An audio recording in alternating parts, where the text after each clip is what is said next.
Doamne, mi-e bine lângă Tine, cuibărită în poala voii Tale, mângâiată de cuvintele Tale.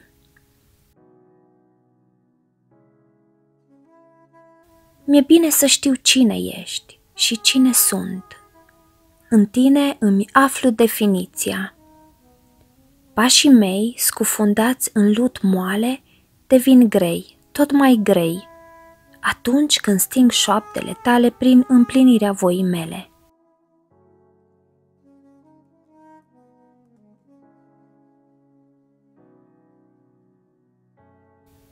În mine există o foame după forma Ta, o sete intensă, o uscăciune a ființei în tot conținutul ei.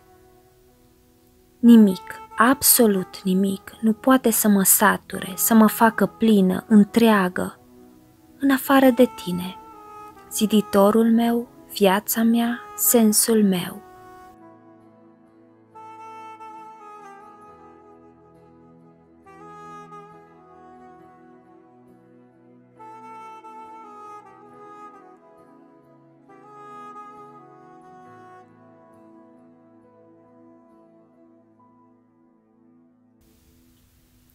Singur Tu mă poți împlini, mă poți sătura în adâncimi, mă îmbraci cu lumina și dăruiești sens umblării pe sub soare. Bogățiile strânse cu Tine trec granița morții. Ele nu au conținut și nu au nici formă supusă putrezirii, ori ruginei. Ce adun cu Tine e liber să treacă dincolo, să se înveșnicească, să contureze omul ascuns al inimii. Trăiesc și adun, în timp ce îmi omor eul și mă dăruiesc.